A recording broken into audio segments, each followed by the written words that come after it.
আরেকটি weekend. So আজকেও বের হবো, যেহেতু পুরোটা সপ্তাহ বের হয়নি। বের হওয়ার পর প্রথমেই তসিফের সাথে দেখা। একটা কথা আছে যে ডেডিকেশন থাকলে মানুষ সবকিছু করতে পারে। তসিফ লিটারালি এক হাতে ফোন চালাচ্ছে, আরেক হাতে স্কুটার চালাচ্ছে একই সময়, and he is doing it perfectly.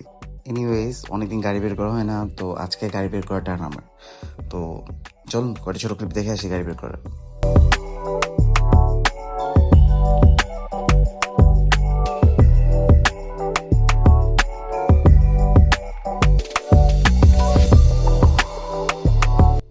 অনেকক্ষণ ওয়েট করার পর আজকেও এই বান্দা অনেক লেট আসছে।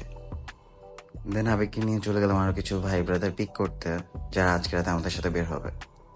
মাঝখানে এই চাইনিজ ভদ্রলোকের সাথে দেখা, যে কিছু না জানাই হলুদ খেয়ে আসছে।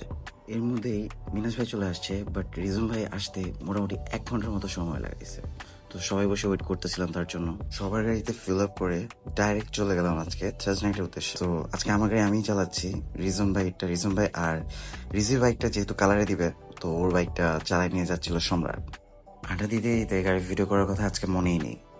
রাতের বাজে 3টে, এর মধ্যে শাহরাজ ভাইও চলে আসছে। সো রিজের বাইকটা নিয়ে শাহরাজ ভাইয়ের সাথে দেখা করতে ঘুরে আসি। সব ঘুরে শেষ করে সকালের দিকে চলে যাই বসুন্ধরার দিকে, যেটাই আজকে মেইন কাজ ছিল। যেখানে একদিকে বসে সবাই আড্ডা দিচ্ছিল আর আরেকদিকে বসে আমি গাড়ির ছবি তুলতেছিল। 4 বছর বসুন্ধরা আসা যাও কাজ আসলো না। বসুন্ধরা ঢুকতে গার্ড মামাকে এক্সপ্লেন করা লাগলো যে মামা 5টা মিনিটের মধ্যে এখনই ব্যাক করতেছি। এর মধ্যে চলেন আমার ছোট্ট গাড়ি কয়েকটা ভিডিও ক্লিপ এনজয় করে আসি।